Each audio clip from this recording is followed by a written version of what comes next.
It's easy to think when you've been in a period of life where you feel stuck, you want to break out of a loop, you want to get over the bridge, over the hump that's paralyzing you. What will get you to the other side is a moment of clarity or some groundbreaking thing that you don't know. A lot of times, the answer to solving your problems is actually within you and is hard and unsexy. Here's the thing. The people that have motion, that are accomplishing the things you want to, seemingly making a move, getting over the humps, not in paralysis, they have motion because they are literally in motion. Do you get it? More important than any other thing you can do to get over the bridge is take an action. Things that are in motion stay in motion. And today that's what we're going to yap about. We're going to unpack that a little bit more. Hello, my name is Danae. Thank you so much for being here. If you're watching on YouTube, you can also listen on Spotify at Pretty Philosophical with Danae Seaton. It's always linked in the description. So we've completely normalized passivity. In fact, I talk about this in a video where everyone calling everything drama. We are obsessed with self-help. We're obsessed with being self-aware, yet afraid of discomfort, afraid of taking action. We have therapized everything. We have labeling for everything and simultaneously want comfort and ease 24/7. Those two things cannot happen. Life is not going to be comfort and easy 24/7. In fact, in order to experience the good, happy, joyous, exciting, fun parts of life, you have to experience the bad parts, the parts that are not as exciting and fun. In fact, you appreciate those times more when you do experience. Whether we want to admit it or not, we are grateful for the ability to experience both ends of the emotions. In fact, those who don't experience them or experience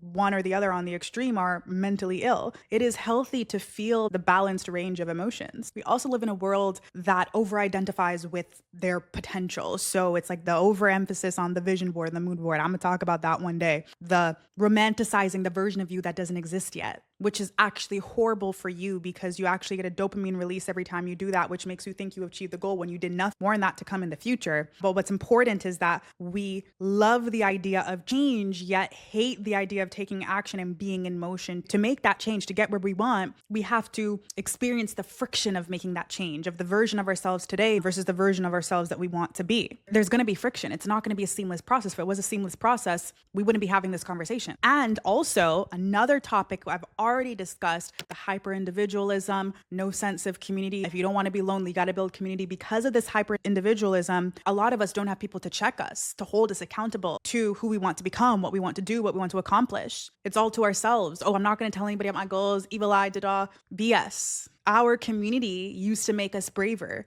Good communities that we romanticize held each other accountable. They made them braver. We can now just disappear in our own heads and doom scroll and overthink and journal, and no one would ever know, really, if you don't make an effort for people to know. What shifts your identity is action, the smallest action. It's easier to stay in motion when you're in motion. When you are in inertia, it's harder to get out, to make a move, to push things. In any situation, the answer will always be to take an action. You're overthinking something, take an action. Round and find out. Literally, I should just end the video there. F around and find out. You're going to learn a lesson either way, or it's going to work out. If you want to do something in life and you don't know where to start somewhere. Do one thing. And the thing isn't reading a book or watching a video or listen to a podcast. The thing is getting your hands dirty in the thing. If you're new here, I'm self-employed. I built a multi-six-figure freelance business in 18 months. How did I get out of my overthinking? I don't know if this is going to work, blah, blah, blah, phase. I effed around and found out. Instead of watching more YouTube videos about how to get a client, I tried it.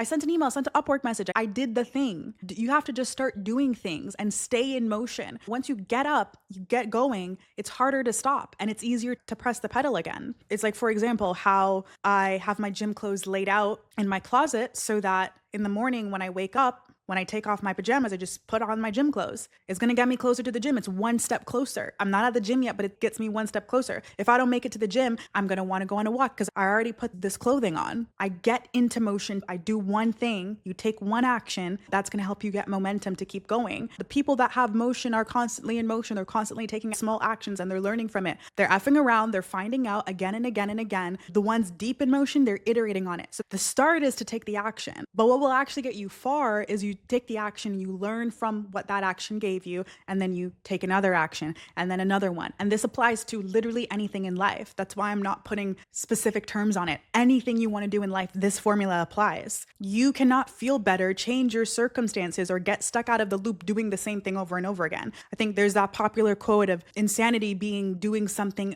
again and again and again and expecting a different outcome, right? That's what most of us do. It's like, oh, like I've been doing things this way and da-da-da, or I tried this one way and it didn't work. Do another way. Try another thing. Just stay in motion. Keep taking action. and more. People who are willing to take action and do the hard thing, even when it feels really hard in the moment, are the ones that then live an easy life. Because easy decisions, i.e., not taking action today, or the very easy action today, will in the long run make things more difficult. But if you do the things that feel hard in the moment, it's happy days because you just make the choice. And when you F around and find out, you take an easy action and you realize what it does to you in the end, you realize, okay, next time I'm not going to do, but you have to take the action to learn the lesson. And a lot of times you have to learn by experiencing it. My Jamaican mom always used to say, who not hear must feel. Who doesn't hear must feel. If you do not hear these words, they don't stick in your head, you are going to feel the consequences. Sometimes you need to be in the trenches and experience the consequences of your actions to then never do that again. That's fine. As long as the seed is planted, then you'll be on your action taking mode.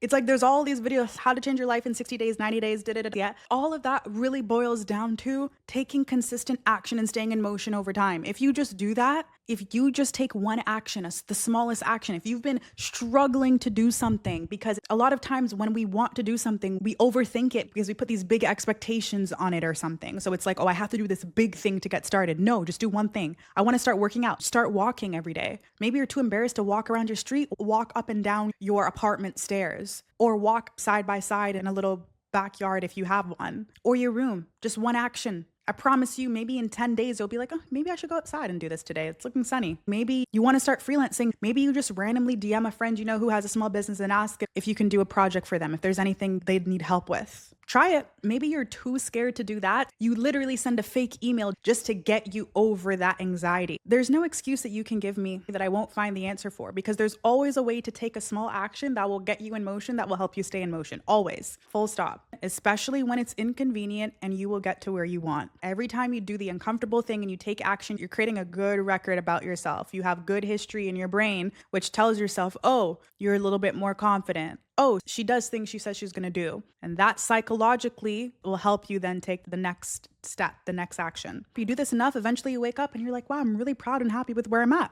This doesn't happen overnight, but it happens day by day with staying in motion. So if you want to leave this video and truly change your life, you're exhausted with being stuck, you want to break out that loop, and you believe what I've just said, I want you to ask yourself, what's one small action that you've been avoiding that you could just do in the next 10 minutes? You see how I'm not saying tomorrow? In the next 10 minutes, what's one thing you can do to take the action? Don't plan, don't overthink it, don't overprepare it. Just answer that question honestly. Is there one thing you can do in the next 10 minutes? And then do that. And then every single day, ask yourself that. What is one thing I can do in the next 10 minutes when you remember it? I hope you hear my voice in your head saying that to you. And then when you hear the voice, you go do the thing in the 10 minutes. And do that for 90 days straight. I know before you hit the 90 days, you're going to just start implementing taking action. Do you know what waking up 1 hour earlier to do one needle moving thing in your life can help you accomplish? It can be anything. Everything will change if you do this. This is all you need to do. Because one day then, after you start taking action, it will be to, this is interesting. How can I optimize this? How can I make this more efficient? Oh, maybe I should do this thing a little bit longer. Or maybe I should try this way. While I can't say this definitively, the majority of you watching are not lazy. You just trained yourself to crave comfort, and you need to